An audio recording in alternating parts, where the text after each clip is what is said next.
Today, I want to share with you a conversation between Reddit Co-founder Alexis Ohanian and AOC, the youngest representative to be elected into the United States House of Representatives. Now, they are both just a couple years older than I am. I'm 35 years old, a millennial.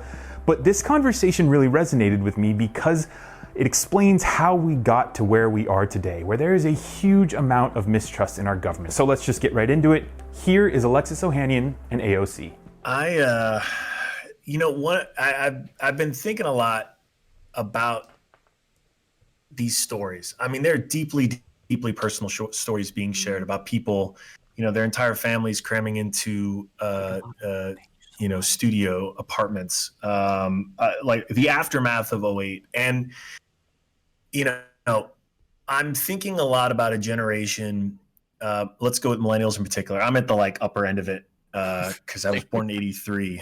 So I'm like just barely, but I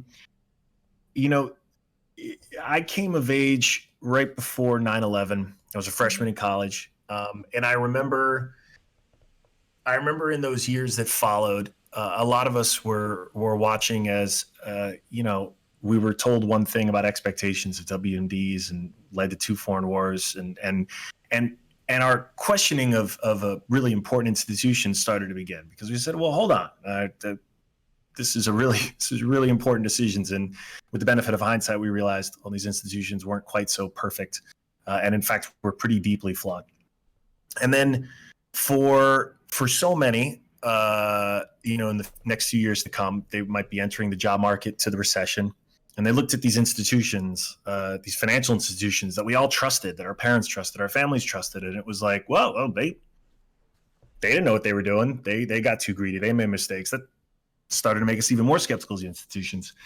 And with an economy in ruins, then, many were saddled with student loan debt. And many worked their butts off and were told by well-intentioned family members, society, everyone, look, if you just work really hard, get good grades, go to a good school, you'll have a great job. You'll have a good middle-class life. That was the story. Everyone was told. And they're looking around going, well, hold on, I did it. I did all the things, but there's no job for me. And especially, at a time, this is more coincidentally, as software and technology continues to, or really started eating the world, those skills started to become really valuable. Other skills, less so. Increased automation, those other skills, less valuable. And so okay, that was another institution, higher learning, academia, college that was supposed to do this thing. And I did what I was supposed to do, and it's not living up to it. And then with social media, because this is the first generation of digital natives, there is a fluency because we do understand this because most of us been lucky enough to have an internet connection since, we were pretty young. And so that part feels normal. The idea of falling in love with someone you don't even know, making a friendship with someone you've never met in real life or offline, building community with total strangers on the internet. All these things feel very normal to us as a generation. But the idea of institutions we could trust, it's been rocky. And the last 4 years, we've seen our very governmental institutions let us down in so many ways. We've seen a global pandemic that we know we could have handled so much better. And so I think a big thing underlying this, especially for millennials and just digital natives broadly, is that we had institution after institution let us down in ways that previous generations never had. And these are the things that I think a lot of well-intentioned people were telling us to trust and believe in, but let us down at a time when technology that allowed for bottom-up connectivity, that allowed for more decentralization, that allowed for more sort of counter voices to compete with those institutions that we were fluent in, started getting more and more powerful and effective and successful and scaled and just a better user experience, frankly. Like the idea that our parents, if they were able to, would have still had to call up a broker and be like, buy some shares of blah, blah, blah. Thank you. And the fact that we can sit here, and with our phones do it while we're in bed, it's a better user experience too. Yeah. And so people you have this today are like, storm. Call a broker.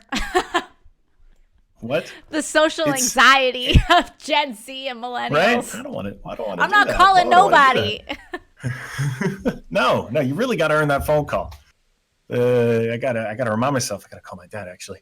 But we don't. It is. So we had this where institutions really consistently let a generation down at a time when technology, with an amazing user experience and the community, helped us be better and better. Right? I learned most of my best dad tricks from strangers on the internet. No offense to my dad, but his one brain, and he did an okay job, but his one brain is nowhere near as good as the collective of millions and millions of dads sharing their experiences, their empathy, their advice.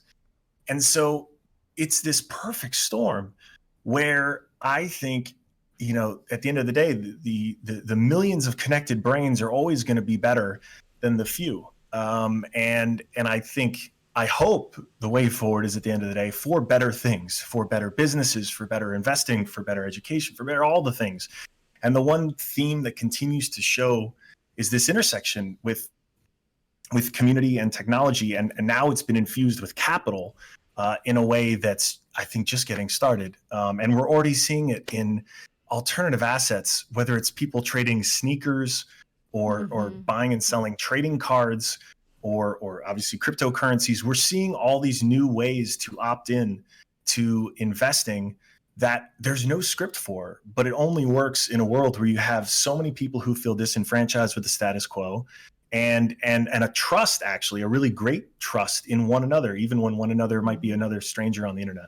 So I've gone over my wife would say I'm monologuing right now, but I really appreciate having me on. No, of course. Thank you so much. Thanks for being down to have the conversation. Really appreciate it. Thanks, Alexis. Awesome. Thank you, guys. Bye. Thank you. All right. So, I mean, I'm moving the camera around. Okay.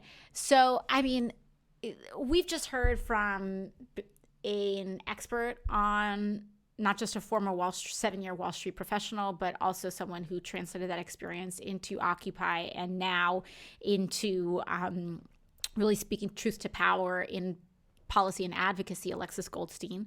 Then we had Alexis Ohanian, founder of Reddit, talking with us just now, along with the stock guy who, runs a Twitch channel and really has been watching this experience unfold, not just for a few days, but frankly for months, if not years now.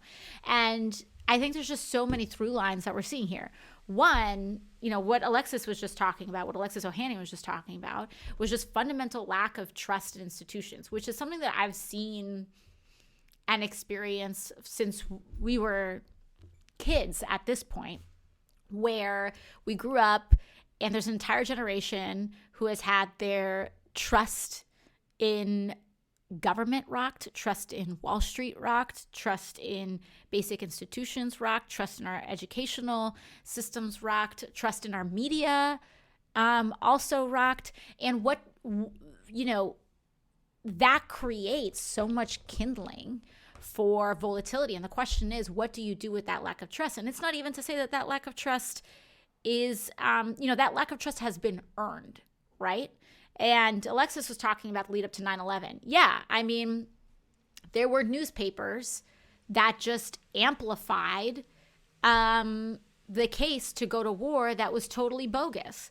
That created lack of trust. I mean, that wasn't the only thing, but that's just an example of something that created a huge erosion in trust in institutions. Colleges and college tuition and student loans just, going through the roof has, I think, really contributed to suspect of institutions, because so many people felt duped into taking hundreds and thousands of dollars of loans. You have lack of trust in government, which we don't even need to explain or go into. But, frankly, with just our campaign finance system and people feeling that some of the folks that get elected are not being responsive to their constituents as much as they are being responsive to their donors, like all of this has led to all of this bubbling up. And the question is, do you channel that energy into destruction, or do you channel that energy into creativity and construction? And I think these are questions that start to be asked even politically. Like, I think what happened with the Trump administration was people taking all of this lack of trust in institutions, this crisis of faith in so many of the most powerful institutions in our country, and saying, we're going to channel this energy into destruction. I'm just going to be straight up. Like, that's my read on the situation. And the Trump administration was all about the energy of destruction. We are going to tear all of it to the ground. And maybe that's cathartic for some people, but it has endangered and stripped the rights of so many people in this country. If you are working class, you got screwed in so many ways. If you're Black, brown, immigrant, etc., you got really rocked over the last 4 years. And so now I think we have an opportunity to channel this energy, instead of destruction, into construction. And the real questions are, what are we going to build now? And how are we going to reinvent so much of this? If you like that conversation, hit the like button and subscribe. You can also join and become a member. Those funds go directly into me making more videos here on Reflect. So again, thanks for watching, and I will see you in the next video.